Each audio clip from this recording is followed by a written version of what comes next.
happy people, it's Tracy Reed here today, coming at you with another video in my series of layouts that I'm struggling with, or layouts that are uninspiring me. And this one is actually uninspiring me for, is uninspiring me a thing? I don't know.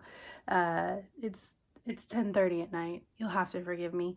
Anyway, this one is not inspiring me not because I don't love the pictures. Obviously, these are professional pictures. I actually love them too much, and for a while I just didn't want to touch them, because how do you do the pictures that you love justice, right? So one thing I did before I turned the camera on was trim pictures. So these were all full 3x4s and 4x6s with the white borders like I normally do, before I trimmed the photos. And I just did that off camera because that's something that I've already talked about, and I didn't feel like I needed to talk about it again. So I've already trimmed these down, and you can see that they're not full 4x6s anymore. Some I trimmed down. You know, I just actually didn't even pay attention to what I was doing. I just trimmed in a way that made it feel like the photo was framed well, but I had extra room. So I'm probably going to add some flip ups. I might actually remove this photo because I don't think it reads as well small. And then, so I have two 9x12 layouts and then the 6x12 insert. And so this 9x12 layout, so we did this photo shoot over the summer for two different reasons. One was to celebrate our 15-year wedding anniversary this year. Obviously a little bit early. Our anniversary is in October and this was July. And two, to celebrate my 35th birthday and sort of my weight loss journey and all of that. So I have two different stories with these photos, and the majority of them are Patrick and I. But then I have this one that is just about me.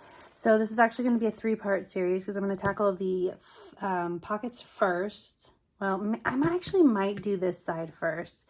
I actually really like this black background here. It's the reverse of the layout on the other side. I think I really like it here. So what I've done, besides the fact that I really love these photos, and that's kind of what was holding me back, besides that, what I really realized was what was holding me back was the color. So I'm wearing a really retro feeling romper in these photos, but you can't actually, like, the color of the romper isn't really center stage the way I thought it would be because of all of the green and yellow from the sunflowers. So I had a few different papers that I pulled out that I can go in a few different directions. So again, I really like this black background and I might keep it. I haven't decided yet. But I also have, so I have one sunflower card from a Cocoa Daisy kit that I've been saving. And then I have a lot of other papers here. So let me pull this to the side so that we can sort of look at all of it. Let me put this in here before I lose it. So I have a few different color directions I can go in, and I might go in a couple different ones. Ugh, I hate these 6x12 pockets because, oh, they don't want to fit. Anyway, okay. So I have a few different color directions I can go in, and I might end up doing one color direction on these two, and then sort of a coordinating but maybe a little bit different color direction on these two. Maybe less black on this side. I'm not sure. Something that goes together but doesn't necessarily like have the same colorway through the whole layout. So I have this sort of yellowy paper that I have a couple actually that I felt were really cool and vintage all together. Oh, here's another picture that I've apparently lost. So I really like this color palette. I feel like it's kind of retro-y vintage, kind of like my romper. It pulls out some of the colors from the romper. Here's this paper too that might work well. So I kind of like this colorway, and I think I might end up using this on the side that's about me. And then I have a whole nother colorway, and I also have, these are Studio Calico papers in a kit that I just got, like a mystery kit, and they kind of matched a little bit too. I don't know, we'll see. Anyway, so then there's a whole nother colorway I can go with on this side. And I pulled out some of the Cocoa Daisy papers. Oh, here's another. See, I just had so many ideas. I'm not sure. This would be really pretty for that photo of me too. Who knows? But then I have this colorway for this side of the spread. And again, we're pulling in some of the colors from my romper with this one. So I've got some black and white options, some gray that I pulled out of the Cocoa Daisy stuff. And then there's also this yellow gingham. And then I've got orange and blue. And then I've got kind of a teal-y color in here too, but looking at it together, I think I like the blue better than the teal. So anyway, I am going to contemplate just a little bit more before I actually dive in. I just wanted to let you know my initial thoughts of the direction that I might be going and what I was thinking. So I think I'm going to start with this 9x12 and then we'll work our way through pockets. Or actually, I don't know. It depends on how long this one takes. If I might work them together. I'm not sure. We'll see. All right, let's go. All right, so I did really enjoy the black and white polka dot behind these photos, so I'm definitely going to be working with that. But I feel like I need to bring in some other color. So there's a lot of ways that I work with color, and color is definitely my go-to, my most important thing when scrapbooking layouts. A lot of times I just get really colorful and I embrace all the color, and sometimes, like with this layout, I decide instead to go for a not monochromatic but a more sedate feels, a more like very purposeful use of color. So today that very purposeful use of color is going to be yellow, orange, and gray and black and white. So mostly gray and black and white with pops of yellow and orange. I have cut these paper strips into, I've notched both ends into banners, and I'm going to layer them together. And then what I'm going to end up doing is I'm going to end up cutting this whole cluster of paper strips in half. Well, probably not exactly in half, but in somewhere in the half area, because it ends up being the whole size of the page, and I don't want that. I want it to stick out the top and the bottom of the photos, but I want it to be smaller. So I cut it in half, well, ish, and I'm replacing it back down, but I'm going to trim off this bottom edge so that it's not as high, and I'll probably overlap it a little bit as well, because no one's going to see anything. You'll never know. Okay, wait, you'll know. But nobody in this who doesn't see this video will ever know that I did this. It doesn't have to match because it's going to be covered up. So I got that big old break in between. No big deal. Scrapbooking sometimes is hacking. Hacking things together. Okay, so there we go. I've got all of my pretty paper strips, and that is enough color, I think.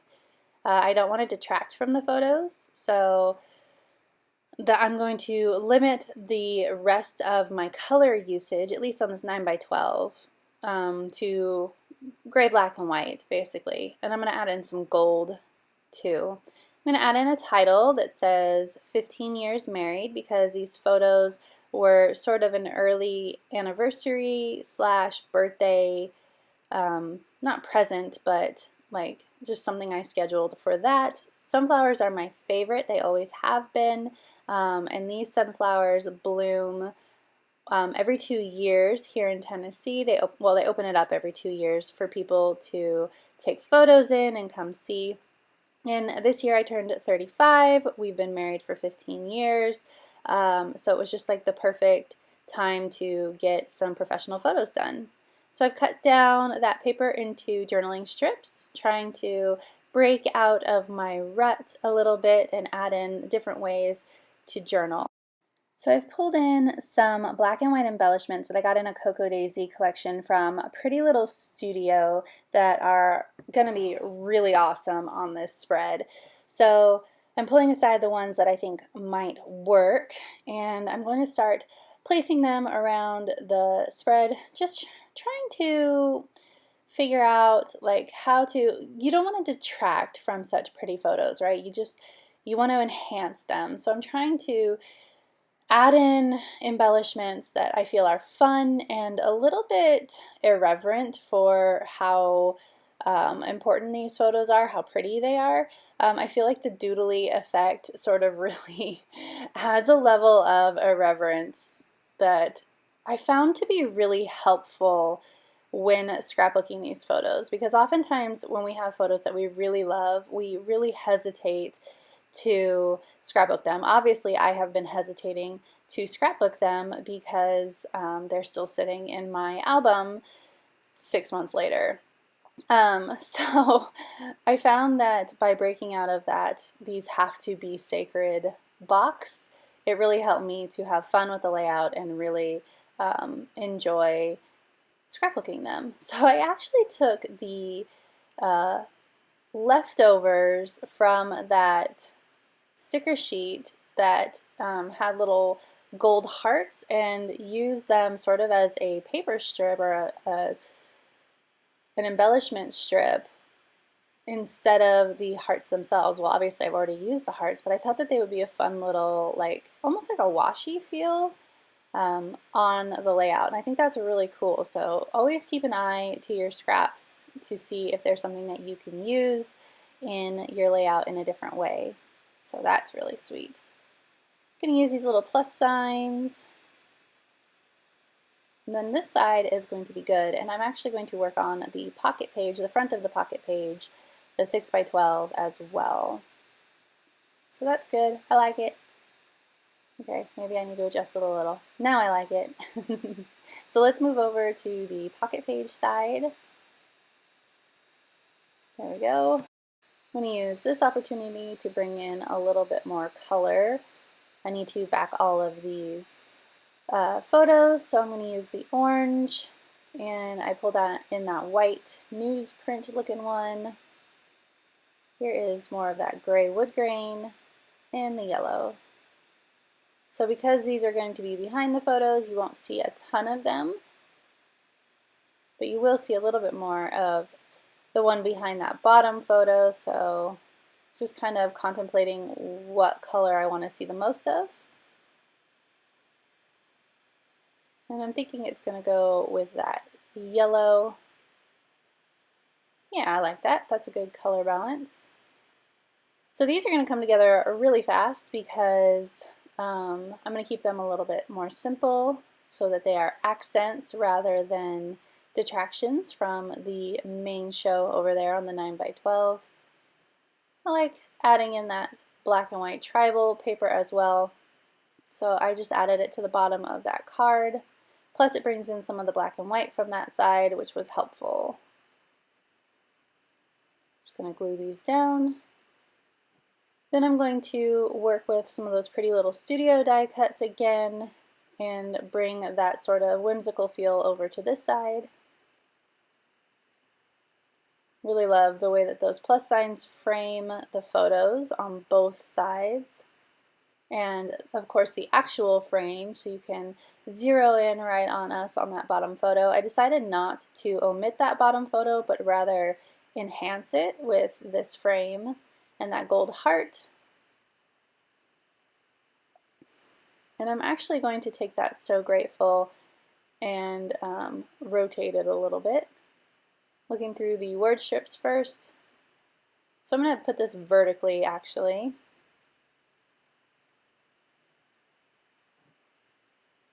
And I'm going to build from there. I wanted to incorporate that black acrylic. There are actually some old acrylics from Gossamer Blue that I designed a long time ago that I've just had in my stash forever. I decided to pull out some of the stash that I never use, which is basically acrylics and enamel dots, and incorporate them into this layout too. Cutting up some word strips.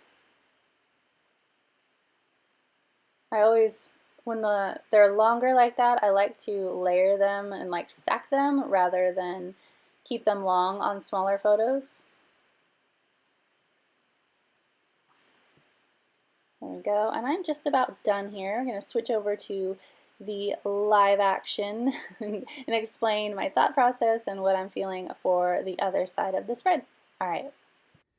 Okay, so I finished the whole thing, this whole front part of this spread with the 6x12 and the 9x12, and I really, really, really love it. This pack of die cuts was absolute perfection for the vibe I was going for. I love the sketchy feel and the black and white repetition, and I really like it. We'll see how it translates into the other side and how that's going to work out. Coordinating with this side, I'm not sure because I don't think I want it to be as black heavy as this side is. So I'm wondering how well they'll coordinate without black, but we will see with the next video. If you enjoyed this process, I'd love it if you give it a thumbs up. If you're loving this series about how to approach different scrapbooking problems, scrapbook blocks that you might be having, and different ways to break out of those ruts that you might be experiencing, I'd love your feedback below. If you have a comment, like, subscribe, all of that. If you don't follow me over on Instagram, I'd love it if you did. It is at Tracy M. Reed, and I will see you next time. All right, thank you.